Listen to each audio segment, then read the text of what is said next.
Welcome back to the Sunday Footy Show. While the Lions lick their wounds, they're a happy team at Hawthorn, and this is why. Take us through it. It is. It was a terrific result, TJ. As I said, they kicked 10-3 in the second half in terms of goals, and they had some big performances, none more so than Mitch Lewis.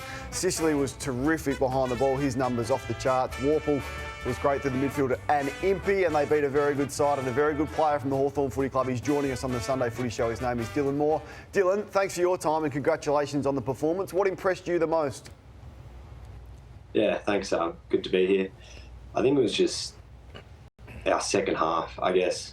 First half, all we had the plan was we've got to stay with them in the first half. And it was, they kicked 3 goals in 3 minutes in the end of the second quarter, and we could have lost our spirit. But to have the belief to come out in the second half against a very good side and run over the top of them, credit to the boys, couldn't be prouder. You played pretty fast yesterday. You're the number one handball side in the competition, 211 handballs yesterday. Is that by design, or is it just the way the game unfolds? Yeah, it's funny that we don't actually train a lot of handball games and handball style. It kind of just happens in a way. You know, Sam, he loves to play attacking brand of football, so he always wants speed on the footy. So I guess we're just kind of doing what the opposition had given us a little bit, and yesterday they allowed us to use our hands a bit more and create some speed on the footy, which obviously worked. You ran away with the game in the end of it. You were 10 goals to 3 it was actually after half time, so it was really convincing in those last 2 quarters. And Sam Mitchell got the team together out on the ground, and I'm told he spoke about, you know, in a few years' time, potentially this stadium at the MCG being filled with 80,000 people and some big, really good times ahead. Is that what he touched on and move forward to what you could be capable of? Yeah, I don't know how much I can give away, but that was, pretty much what he said. He got us together, and obviously we were very, very happy and stoked with the win, but he kind of put us in line and said, look around, there's 35,000 here.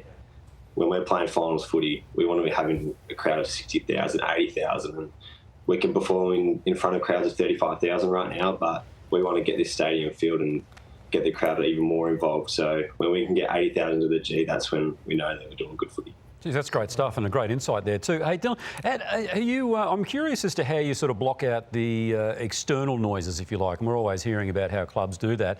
But you've had a lot on your plate as a club this year with the racism investigation. You've had a lot of media attention down there, and not necessarily for what happens on the field.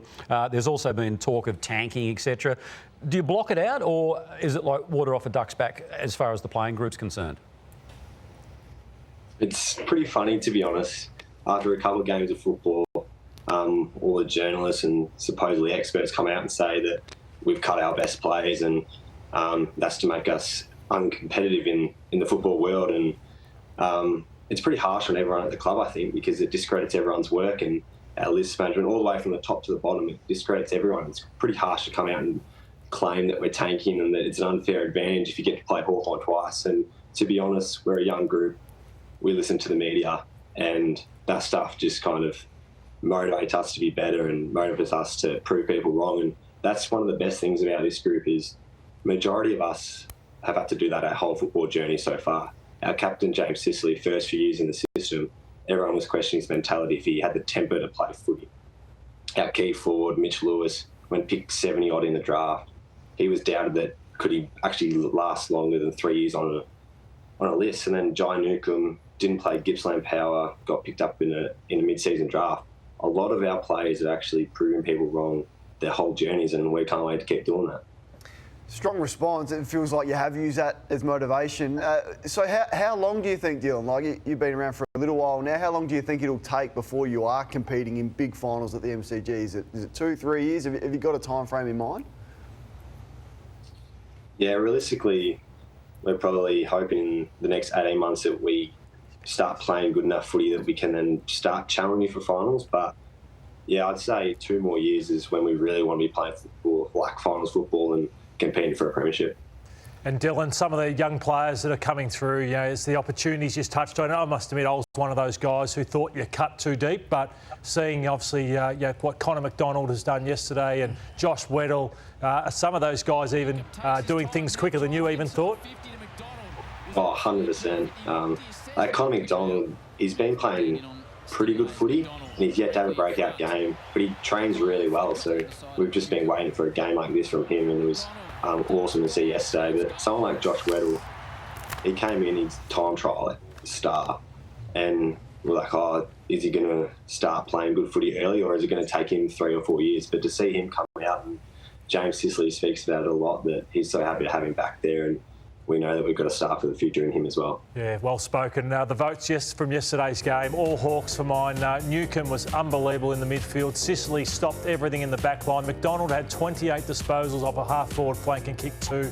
And this guy, Will Day, is a star as well. He had 27 disposals. Dylan, the best prize pack in the business is Lou's Prize Pack. It is all yours this morning. We'll start with the JLab headphones, a pair of JLab Epic Air Sport ANC headphones. They pack over 70 hours of playtime thanks to JLab. TJ, these are magnificent. You've got to get yourself some. An Odyssey White Hot Versa Putter, $450 thanks to Odyssey. Clutch & Co, there it is there. The apparel sorted from head to toe. Perfect style of blend of style and comfort. The Callaway Tour cap is there. 4 Travis Matthews hats as well to keep the whole playing group happy. The OGO bags are great. I got one of these, Brownie, $150 voucher from OGO. Check out the range at au.ogo.com. And the headphones. Tony wants one. And the Bar Fridges Australia, a custom designed bar fridge thanks to Bar Fridges Australia. Don't have one of those, but Dylan does. Got some Aquillas, a pair of those. They look after us on the set here. Premium quality footwear since 1958. There's the Fizz Functional, 2 cartons of that sparkling water, 0 sugar, no calories in sight. The Rix eyewear that inspires confidence, Lordo. Head to rixeyewear.com.au. Speaking of Lordo, you can join him at platform 28, a meal courtesy of our friends there, our favourite pub right here in Docklands. Good prizes there. Now, Dylan, I know you've got plenty of years left in you as a player, but I'll tell you what, you're going to make a bloody good coach, mate. We'll see about that. Not too sure what I've got in store. Just trying to be a little bit of a coach on the field at the moment, but we'll see. All right, terrific stuff, mate. Enjoy your break, and you're welcome here anytime. Thanks, Chompers. Chomp, chomp, chomp. Oh, wow. Did not see that coming. One of the great interviews. You were going to pump him up too. Mate, I was going to go on radio with Neil Mitchell tomorrow and say, I tell you, I just think I've encountered one of the most motivational young men in football, and he's gone and, well, He's chopped you. I'm not angry, Dylan. I'm just very disappointed.